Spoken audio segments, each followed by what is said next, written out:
everybody, this is Paul again for ReplicaGunReviews, and what you're looking at here is the Crosman 40001 1911 BB. First things off, I wanted to say that right out of the box, unfortunately it was a disappointment. It was about $45 and it was broken from day one. I should have paid attention to the comments, but I had faith in Crosman. I still do, but I would stay away from the lower model guns, you know, the cheaper ones. Right out of the box, it feels like almost like a picture of water gun this size, with no water in it. That's how much it weighs. The entire thing is a plastic polymer frame. It weighs 0.05 pounds to be exact. And it has a metal trigger, surprisingly. That's about the only visible metal on it. I'm sure some internals are metal. The hammer is molded, the slide catch is molded, everything's molded. Right here you have the mag release. If you press it, it has one of those, I think it's 18 or 19 dropout magazine clips. The magazine itself it feels, I want to say it's metal, but I can't tell. It's very light. It feels smooth. It might just be a really thick plastic, but basically all you do is to load this up. Let me just go under some better light for you to see if I can focus. But see right there, you pull the spring down. Try to do this with one hand again since my girlfriend's out, but you pull the spring down all the way and it catches, and then in that circular groove right there you load the BBs, and then underneath there's a little stick. See if I could get it to do it. Oh, camera, there you go. See, now with the spring pulled all the way down, you have this little stick popping out at the bottom. So when you load up your BBs through that hole, you hold it upside down. You just simply, boom, and the spring loader goes right back up. So then you take your magazine and face forward. It doesn't display this in the actual manual that came with the weapon, but this little lip goes forward, and then you load it back up like this, and then that's it. Okay guys, sorry for the splicing, but now that I have my trusty camera woman here, I can actually show you how to load BBs into this. So again, as I said, you lift the magazine cover or the grip cover off like that if you want to load the CO2 in, and then this is the mag release again. Lets out the magazine, drops out, and then right here you have a little grip that you pull all the way down until it locks into place, and you can tell it's locked into place by that little stick right there sticking out. And then you hold it upside down so that the BBs go into that little circular groove right there. I'm going to set that down for 1 second and just grab some BBs, my little BBs. Let me just throw some in my hand, and then you simply just hold it like this. This is how I do it anyway, it's the easiest way. And you just drop them in one at a time. 1, 2, 3, 4, 5, 6, 7, 8, 9, 10,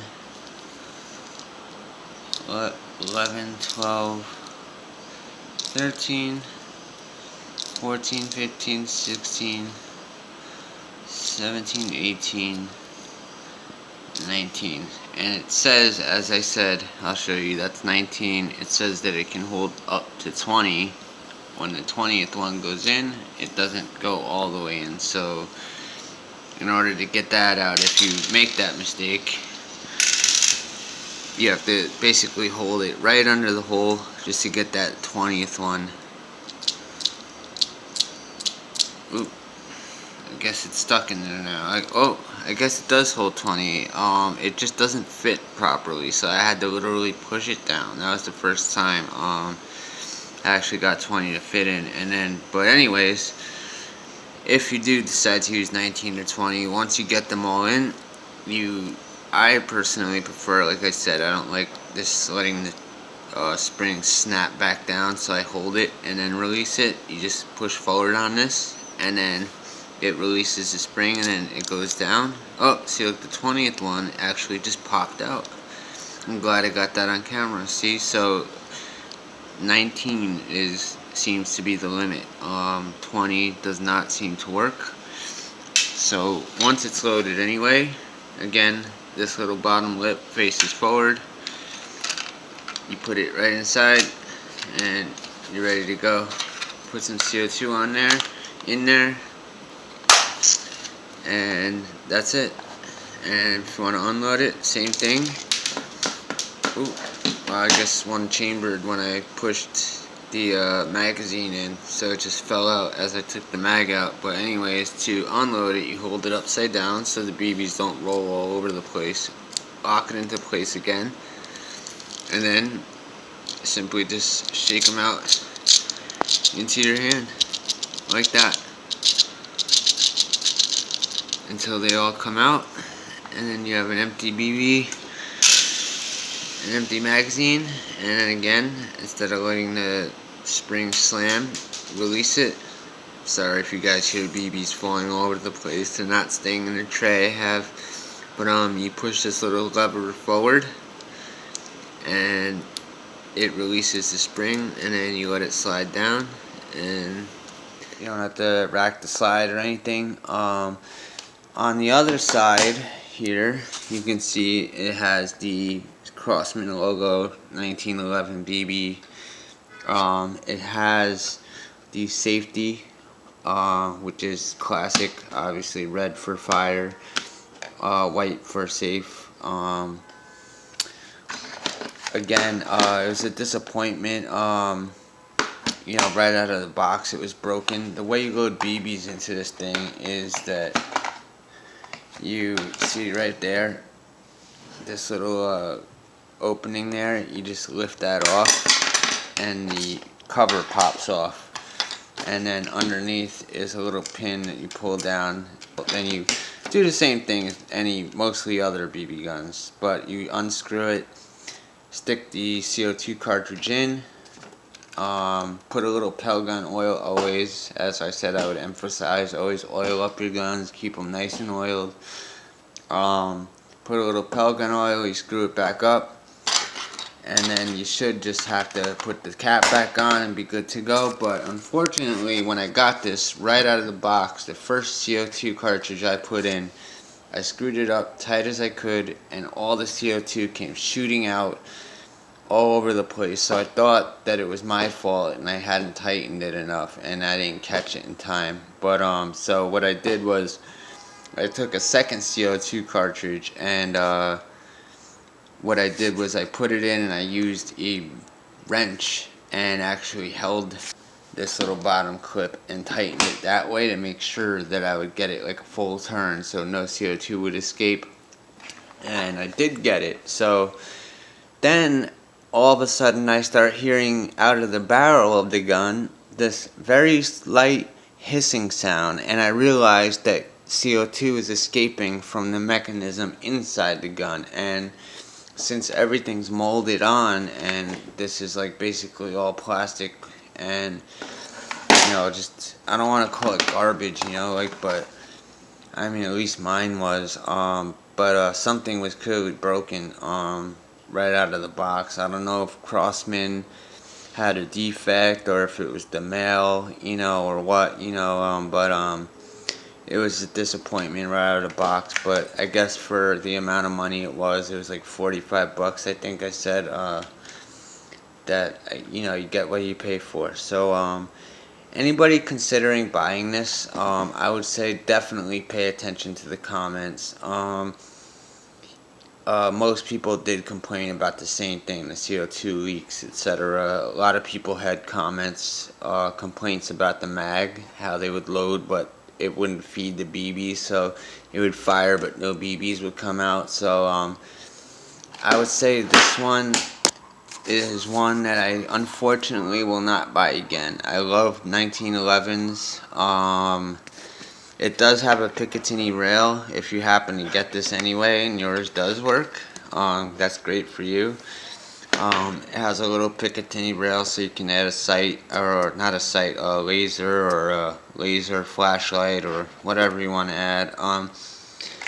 And that's about it. Unfortunately this one was a letdown, so I'm not going to do any shooting tests with it because I can't, because no CO2 would stay in it. I will show you, however, as soon as my girlfriend gets home and I have her film the rest for me, I will show you what happens when you load CO2 into this, and hopefully you can hear the hiss on camera, etc. So yeah, maybe save your money on this one this time. So anyways, this is Paul, and this is the Crosman 4001 1911 BB, and I'll see you in the next video. Stay tuned for me trying to load some CO2 into this so you can see what I meant. Peace, everybody.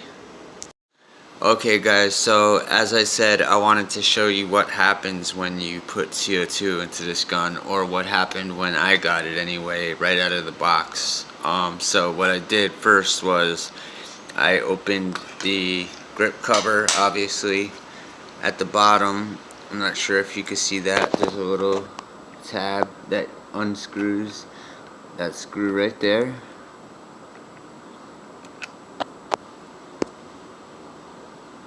And you just unscrew that entirely, or until it's all the way down, so that the CO2 capsule can fit inside. I'm not going to use PelletGun oil on this. I know I emphasized that, but it's already broken, so I don't even want to waste the oil. I put PelletGun oil on the very first cartridge and it did nothing, so right now I'm just going to use no PelletGun oil at all. So the first time I put one in, I did it freehand like this, because you can actually get it to the tightest position with freehand. So this is what happens when you do that.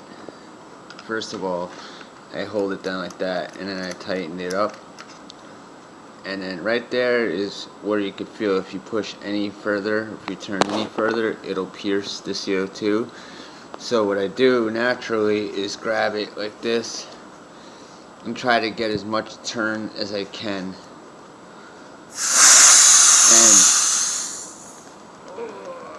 that time I actually got some CO2 to not escape, but you can't hear it on camera, but there's a very quiet hiss coming out of the barrel. I'm sure you heard quite a bit of CO2 escape as I turned that, but as I listen to this, yeah, there's a very quiet hiss coming out of the barrel. So it does fire BBs fine, but the CO2 is leaking as well. So the feet per second, I can't even imagine how low it would be by the time you get this thing loaded and everything. So I wouldn't even suggest shooting it broken. That might be dangerous.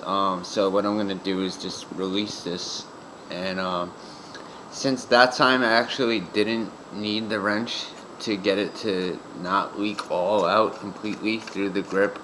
I'm not even gonna show you that, but that did happen when I first entered the first CO2 cartridge. It all just leaked out through the grip. But then the second time I used this wrench here to get a real good turn on it, and again, the CO2, I just heard hissing right out of the barrel. So yeah, so anyways, that's how I got my Crosman 40001 1911 BB. Thank you.